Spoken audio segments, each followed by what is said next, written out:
Mercredi 30 août, ici à Brive, sur les 92e ISDE, la France va bien. Ils mènent en trophée. Ils sont deuxième en junior, troisième chez les féminines. Tout se passe bien. On va changer de secteur aujourd'hui, puisqu'on avait fait 2 jours du côté de Servières-le-Château. Aujourd'hui, on change. On va plutôt vers Tulle. Ça sera du coup un terrain vierge que nos pilotes français vont sans doute apprécier. On va les suivre, bien sûr, savoir ce qu'ils ont fait aujourd'hui. Mais avant tout, il est souvent le premier au petit-déj. Je vous le donne en mille, c'est Fred Veil. Et on va passer la journée avec. Levé 5h30, 6h moins le quart, on va au petit-déj avec les premiers avec Loulou, Pirate, là, les premiers qui viennent installer le CH de départ et d'arrivée. Après, on accueille les pilotes. On voit si tout le monde s'est bien levé. Après, on va préparer avec Pierre-Marie, la Castellar, on va préparer les départs. Finir, on a organisé la journée la veille, mais les derniers détails. Et puis on anticipe un peu les départs. Une fois qu'on voit que tout est calé, que tout le monde est prêt, qu'il n'y a pas de problème particulier, on part sur les premiers CH ou les premières spéciales pour préparer les passages des pilotes. Et puis après, on se positionne avec un pisteur ou avec une autre personne, avec Pierre-Marie aussi, suivant ce qu'on estime être le plus important. Un passage, donc on se donne chacun un rôle, et il y en a un qui reste systématiquement à l'entrée de la spéciale, avec les managers qui sont là aussi, ou qui sont dans la spéciale eux. On implante un système de relais pour passer des informations s'il y a à en passer, puis à contrôler que tout se passe bien, être au courant de tout ce qui se passe au maximum, chez nous évidemment, mais chez les autres aussi. Quand la course est terminée, c'est le petit débriefing à chaud, la gestion de l'après-course des pilotes, voir s'ils le font comme il faut, s'ils profitent de tout le suivi qu'on leur propose. Finalement, restauration, hydratation, récupération, là on a mis un système de bain de glace là, pour la récupération, donc qu'ils y aillent le plus vite possible, parce que eux ils ont besoin aussi de souffler, de raconter leur course.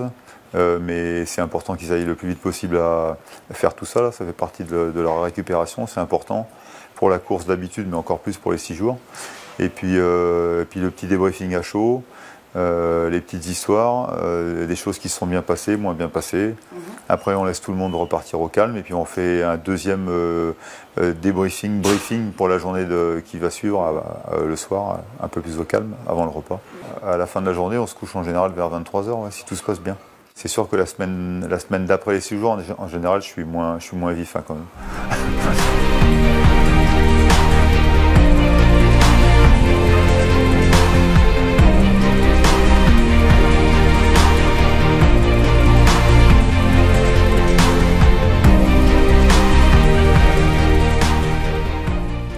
Et allez, on passe aux performances de nos Bleus ce mercredi.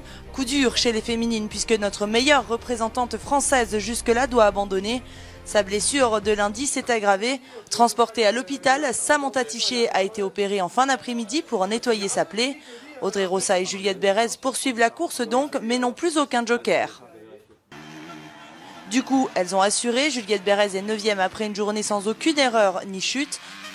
Elle avoue toutefois commencer à sentir la fatigue des 2 premiers jours de course.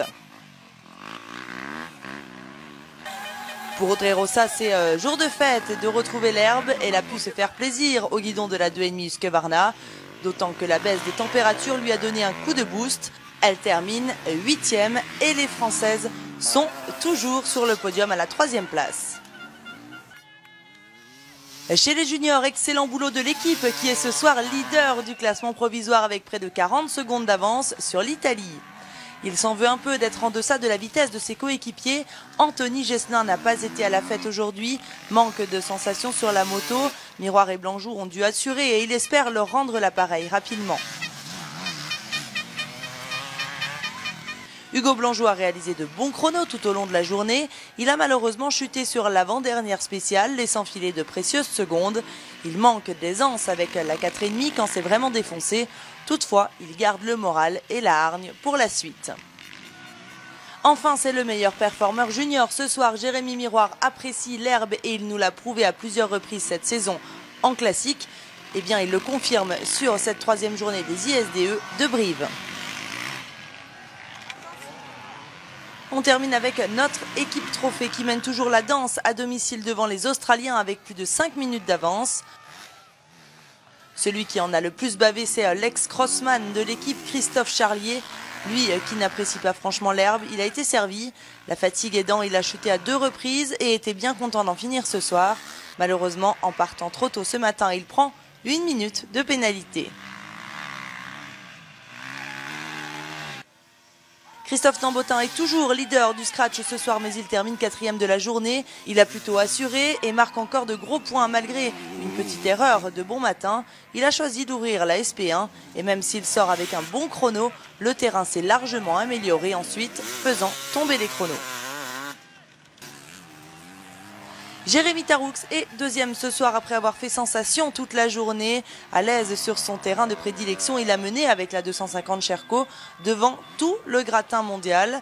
Il regrette juste ce soir de ne pas remporter la journée au scratch et celui qui lui a grillé la priorité n'est autre que son coéquipier. Loïc Larieux est allé chercher cette victoire scratch du jour dans l'ultime spécial du paddock complètement défoncé. Il avoue lui-même qu'il ne pensait pas reprendre Taroux. Bref, les voyants sont toujours au vert pour le clan français, même si Samantha Tiché va sacrément manquer. Rendez-vous demain. Bye bye.